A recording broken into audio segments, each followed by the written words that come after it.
Elaine Callahan, a member of the League of Women Voters, Rochester. I would like to welcome all of you tonight, the candidates, the audience, and those viewing at a later time, to this forum sponsored by the League of Women Voters, Rochester. We'd also like to thank our generous partners of tonight's forum, the Rochester Post-Bulletin, the Rochester Area Chamber of Commerce, the Rochester Public Library, and RCTC, Rochester Community and Technical College, for their help. The League of Women Voters is a nonpartisan volunteer organization organized at the local, state, and national level to encourage citizens to participate in government. While we, as a league, do study and take stands on issues, we never endorse or support political parties or candidates. The views expressed in this forum are those of the candidates, not those of the League of Women Voters Rochester or any partner or sponsor of this forum, and the sponsorship of the forum is not an endorsement of any candidate. It is our purpose in sponsoring this forum to provide you with an opportunity to hear candidates discuss face-to-face issues that are important to you. Tonight's questions have come from the League of Women Voters Rochester, the Post-Bulletin, the Chamber of Commerce, and members of our audience. As there is never enough time to cover all of the issues in a limited time and setting such as this, please feel free to contact the candidates' headquarters directly if your questions are not addressed tonight. We'd like to thank all candidates for running for office, for offering to serve their community, and for the enormous time, dedication, and commitment that running and serving demand. We encourage our members as individuals as we encourage each of you to get involved in your community and the political party of your choice, and I'm going to add and to vote. All candidates who filed for office were invited to this forum. At least 2 candidates must be present in order for us to hold the forum. Now, we will have opening statements of 1 minute in length, and the candidates have drawn for the opening order. And Mike Benson goes first.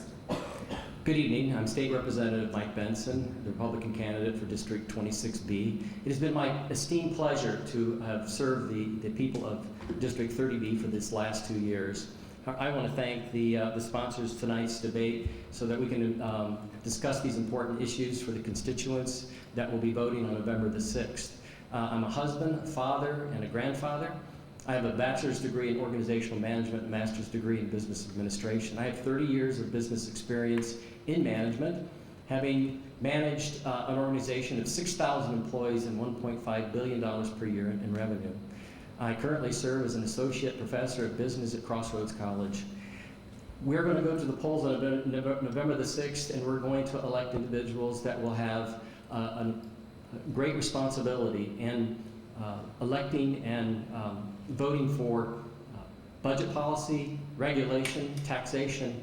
It's critical that we elect a person that will grow our economy so that we can afford the essential priorities of supporting our education system, our elderly, and our infrastructure. Thank you. Thank you. Pat Stallman. I'm Pat Stallman, and I'm running for the House of Representatives for 26B. I want to thank all of you for staying, and I want to thank the sponsors of the debate. By the way, would both of you stay and help us put away the chairs when you're done? I was born in Minnesota and moved to North Dakota shortly thereafter, but I kept my visa, so when I was 17, I came back to Minnesota to look for a job. And I've been pretty much a Minnesota resident since then. I have 36 years of banking experience, and I have experienced working with businesses and managing a bank myself, and I think I can take those experiences to the legislature. Thank you. I want to mention that tonight the timekeeper is League of Women Voters Rochester volunteer Rebecca Lorson, and asking questions for the Post-Bulletin is Heather Carlson, and for the Chamber of Commerce, Chris Holloway. Our first question will go to Pat Stallman first, and it will be asked by the Post-Bulletin. The state still owes K-12 schools $2.4 billion in deferred payments. What do you think the timeline should be for paying that back, and where should the funding come from to do that? One of my objectives would be to pay that back as soon as possible. I believe that we need a short-term increase in income taxes on higher earning Minnesotans to pay that. It doesn't have to be, it should have a sunset provision, as I believe most surtaxes and income taxes should have. I think could be done immediately. Thank you, Mike Benson. Thank you for the question. We are at about $34 billion for this biennium, and it looks like that our projections will hold that we're going to have a $1.4 billion surplus. Some of that will be paid back. In fact, it could be that we'll pay back the shift from this last biennium before the end of the year. We're projecting also a 6% increase in revenue, or $2 billion additional monies that will come in revenue this next biennium. I believe that a greater portion of that should be used to pay back the shift. Thank you. And again, if you want to have a rebuttal, just hold up your green card and you'll be given 30 extra seconds to speak on the same topic. The next question is from the Chamber of Commerce and goes to Mike Benson first. What is needed to grow jobs in Minnesota? Currently, the state of Minnesota, by the Tax Foundation, ranks 45th in the nation. It's a nonpartisan, so they don't have any axes to grind regarding political parties. So the fact is, we need to work on our taxing policy. If I'm elected, again, I will make sure that we look at taxing policy. In fact, I have several bills that have already been written. The first would be to conform Section 179 of the federal code with the state code, so that would allow for the accelerated depreciation on capital equipment. I would turn the sales tax exemption on capital equipment into an immediate payback rather than having to apply for it. I would also take a look at applying a sales tax exemption to build buildings for manufacturing. Thank you. Pat Stallman. I spent several years of my banking career lending to small businesses directly for a nonprofit foundation here in Minnesota. And I learned from that we could really assist small businesses in starting up businesses and maintaining their operating money and maintaining their businesses, particularly in small towns. All of the companies, we're blessed with a majority with a large number of Fortune 500 companies in Minnesota. And they all started out small. They started in somebody's chicken coop or somebody's barn or somebody's garage. And we need to help those businesses get started and keep those good jobs in small towns and in various communities in Minnesota. Thank you. Rebuttal, Mike Benson. Yeah, my opponent started his campaign by announcing that he would support the Dayton tax increases, and I think that would be irresponsible. In today's very slow economy, the last thing that we need to do is to raise taxes. It is imperative that we look at our taxing policies and make it much more fair, and given the ability that we know already that many of the small business owners would fall into the Dayton tax increases. Can I use a rebuttal on a rebuttal? Yes, you may. All right, thank you. I have worked with thousands of businesses because I worked for a number of banks in Minnesota, and I have yet to find a single business person who was making a profit in their business, who was going to reduce their business or move it out of state if they could increase their profits by increasing the business and the revenues from that profit. Okay, and one more rebuttal. I think this is the core issue of the entire campaign, and in fact, we've been told, both the Republican caucus and the leadership, by people that are the executives of the Fortune 500 companies that have been mentioned, that they're not going to grow in Minnesota because of our taxing policy. In fact, they have moved operations out of the state, and they are growing those businesses outside the state of Minnesota. We're being compared to the states around us, not just China. We need to make sure that our state's competitive in our taxing environment. Okay, and we'll leave it there and move on to the question from the League of Women Voters, which will go first to Pat Stallman. What changes, if any, would you suggest in the way the legacy amendment dollars are allocated? I think we need to concentrate on preserving the parks and the wildlands in Minnesota. I'm afraid that many of the parks, when they are converted to trails and when they are opened up to more traffic, are deteriorating. Thank you. Mike Benson. Well, having been in the legislature for two years now and seeing how the legacy funds are distributed, I think in terms of how the question was phrased, that I think the important thing is to make sure that outstate Minnesota gets their share. I know that the argument is constantly made that that's where the population is at, and if we look how the tax dollars are spent, we don't get a proper share in the outstate areas. Thank you. Moving on, we'll go to the post bulletin for another question. Many voters say they are tired of the partisanship and gridlock in St. Paul. If elected, what would you do to try to address this? This is for Mike Benson first.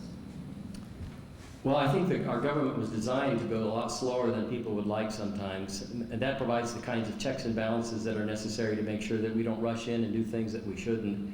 But with that said, it's important that as we move forward that we do have a bipartisan, and I'd have to say that I have taken 88% of my votes have been bipartisan.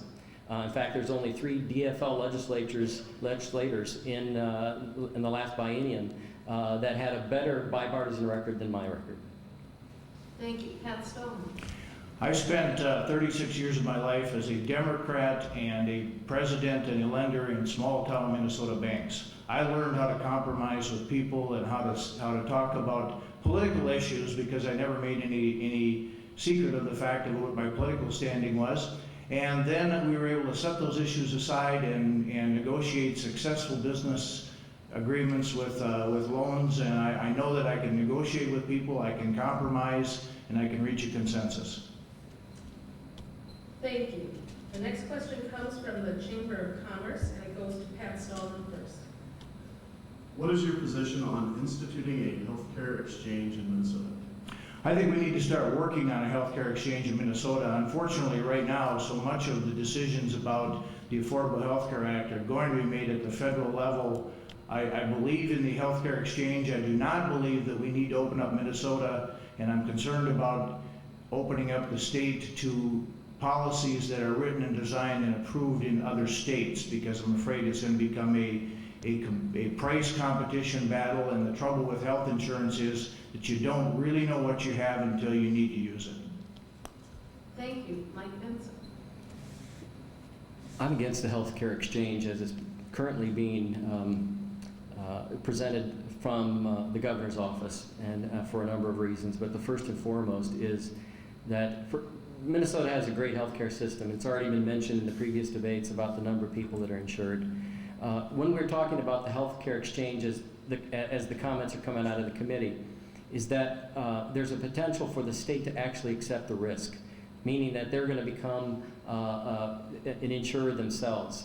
And many of the committees that we had last year, it was mentioned on several occasions by DFL legislatures that they weren't interested in moving anything forward that moved us away from eventually getting us to a single-payer system.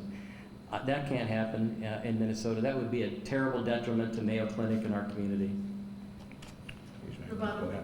I don't know about the risk that the state might be taking on. It seems as if the insurance companies that are insuring in Minnesota are making record profits, paying record bonuses, and continually fighting claims. I'm not so sure that the state would be any worse than the insurance companies that we have now. Okay, now we move to the next question from the League of Women Voters, and this goes to Mike Benson first. If the proposed constitutional amendment requiring all voters to show a photo ID before voting passes in November, what rules would you propose to implement the language of the amendment in 2013? Probably I will be the person that was selected, the chief author, the enacting language for the photo ID amendment. Mine was the first bill, House File 89, to actually address photo ID, and Representative Kiffmeyer, who's our Secretary of State, offered the more comprehensive bill, 271. But first and foremost, it will, none of the things that are the scare tactics that are being used now are true, and those will make sure that they're addressed in any enacting language. You will be able to use your passport, your tribal ID, your military ID. You'll still be able to register on the election day. We will make sure that the people in nursing homes or infirmed have access to make sure that they can. And nobody will be turned away on that day because they don't have an ID. They'll be given a provisional ballot. Only 2% of the population in Minnesota don't have photo IDs, and we will make sure that they get free ones if they can't afford one themselves. And studies have shown that none of the states who have enacted this before, or before we've tried it, have had any problem with marginalizing any parts of their demographic community. Pat Stallman. Mike, you're asking us to trust you, and that's not, none of that language that you just talked about is in the amendment. That amendment needs to be rewritten, to be more carefully rewritten, to be presented to the people as it's actually going to be introduced and implemented, and it needs to be more concise about just what is federally, what is government issued ID, and how are we going to implement how are we going to enter same-day registration. Okay, and now we'll move to, the first question from the floor. And this goes first to Pat Stallman. What is your opinion of unionizing child care workers? I think the governor had the right idea when he made a proposal that the child care workers be authorized to approve a union so that they could share information amongst themselves and that they could approach the government for making the regulations that were more equitable and more understandable. If that was going to be presented again, I would like to see it approved. Mike Benson. Well, I stood against it, and I would stand against it again if it happened. These are small business owners. All we're doing is driving up the cost of child care. We're not going to see an improvement. They already have associations that help and protect these folks in a number of ways. There's absolutely no way or no reason to unionize them. It's just it's a matter of helping his SEIU buddies, again, increase the number of union workers in the state. That's all it is. Okay, thank you. Seeing no rebuttals. Another question from the floor, and this will go first to Mike Benson. What do you propose to do for veterans? Well, first and foremost, this last budget year, when we took a look at the budget, we made sure that Veterans Affairs got an increase of 7.7%, and the Veterans Administration got 2.5% increase. We made sure that there were new laws to strengthen hiring veterans, giving them preference.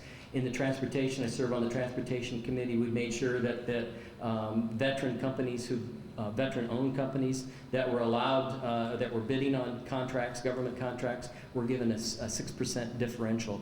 We need to make sure that we are recognizing the real sacrifices that veterans are making for the state and their country, and making sure that when these individuals come back to the state, that they're getting the kind of treatment they need to get jobs and health care and other things. And I would agree with all of those things. In addition, I would emphasize the health care and the counseling that the new types of wars that we're fighting are creating for the veterans that need treatment. Thank you. Are there any rebuttals? Okay. The next question from the floor is this one, and it goes first to Pat Stallman. What do you see as ways for the state government to become more efficient and cost effective? I think, first of all, and I think I agree with Representative Benson on this, that I like the zero-based budgeting system. I used it for 35 years, effectively running divisions and banks. Let everybody start from the beginning and work up and show me why each one of those items on their budget request should be approved. I think that we can improve technology better. We have meetings all over the state, and I think that we have institutions just like this that have electronic facilities that would enable us to have electronic meetings without a lot of travel. That would be a couple. Thank you. Mike Benson. That's a good question, and we went a long way the last biennium sessions to make sure that we did make a more efficient government. We addressed actually back office consolidation and requiring the IT departments to consolidate. I drafted and a chief authored a bill that was signed as a standalone bill by the governor into law, House File 1813, that required the administration to use an RFP to let a contract to use data analytics to streamline government overhead or structure. And it just so happens that at an event here in Rochester to commemorate the new co-location, the lobbyist for Menskew told me that a contract was actually lent for them to use IBM's data analytics program to make sure that their management structure was streamlined. There are many more things that could be done like that. And as far as the zero-based budgeting, that was Senate File 1047, and it was vetoed by the governor. But I would certainly bring it up again. Okay, and I'm going to sneak one more in from the audience here before we turn to the closing statements. And it goes first to Mike Benson. Do you support tax increases of any kind to improve educational and social services for Minnesotans? If so, what type of taxes? I wouldn't. At our juncture in the economic climate that we're in, I would not approve of any raising any taxes at the current time. That doesn't mean that if I looked at the tax structure that I wouldn't be in favor of redoing it, closing some loopholes and looking at rates and levels. Again, we ranked 45th in the country. So we need to bring that down to make sure that we're more competitive.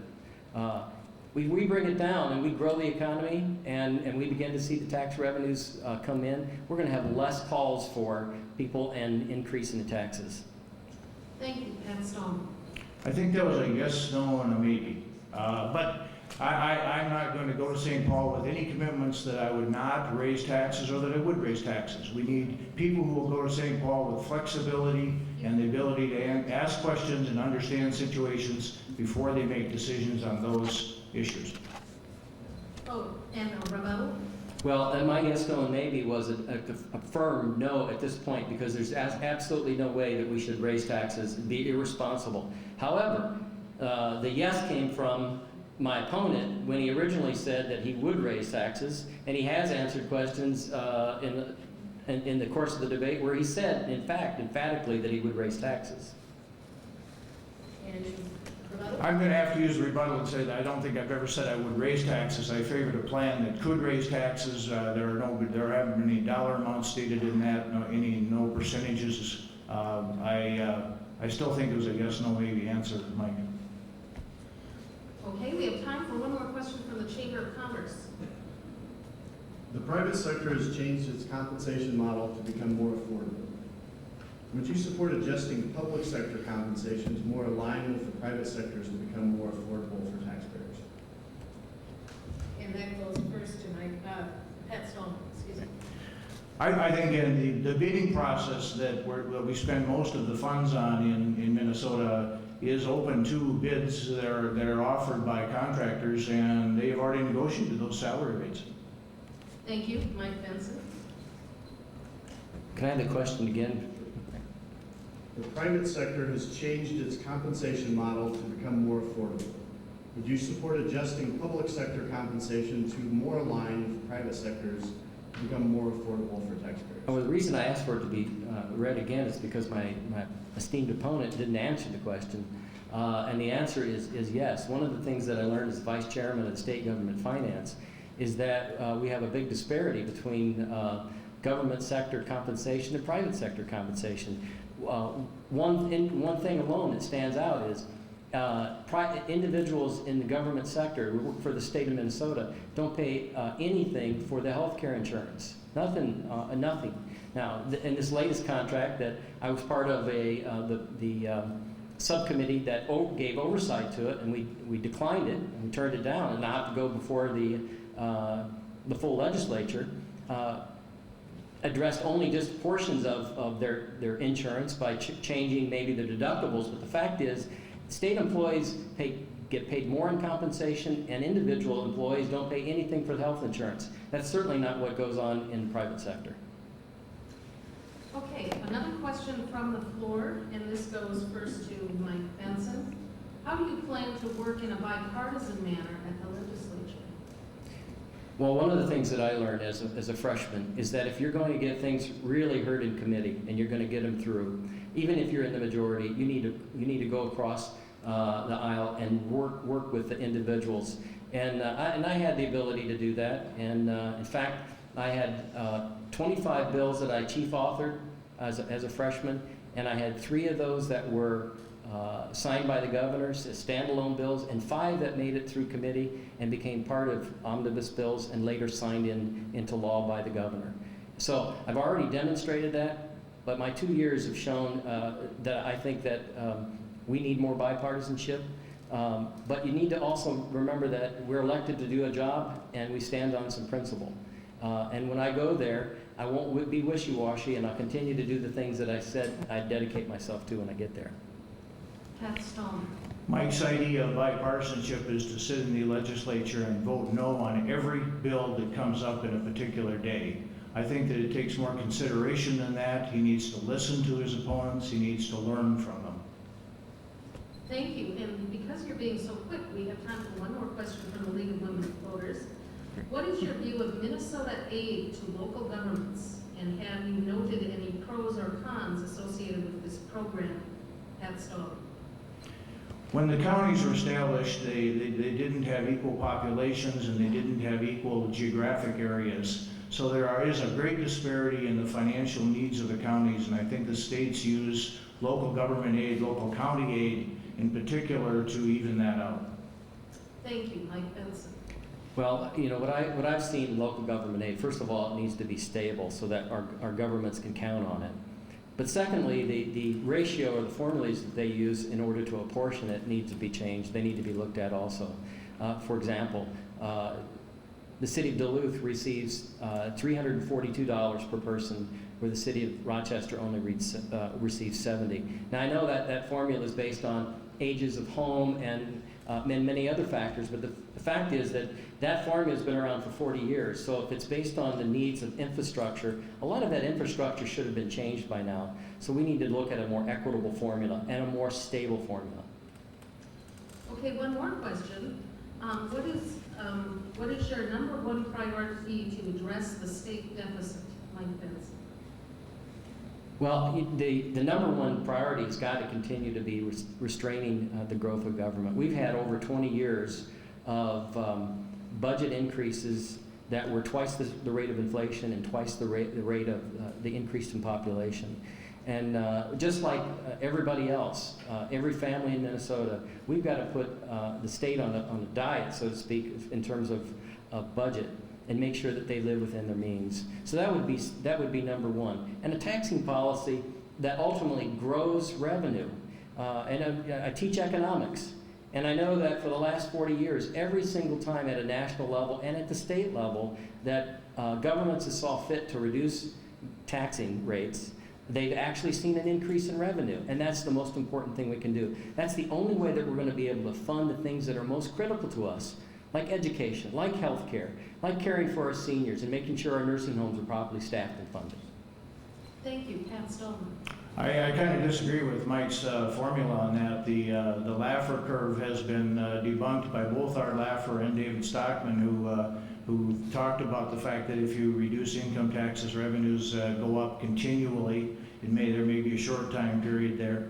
The other idea of reducing government expenses, I do think we need to look at each agency. I'm going to go back to my zero-based budgeting terminology. I think we need to look at each agency, look at what they're spending their money on, and make sure that we are still doing the things that they intended to do when they started. Thank you. We now turn to the closing arguments, and Pat Stallman will speak first. Closing statement. Thank you. All right. Well, I'm running because I see a bright future for Minnesota and our children if we continue to offer the education levels and the skill levels that we have offered in the past. I came to Minnesota, I mentioned earlier, as a 17-year-old, and I could have probably gotten any job I applied for in Minnesota because I told them I was a rural farm kid.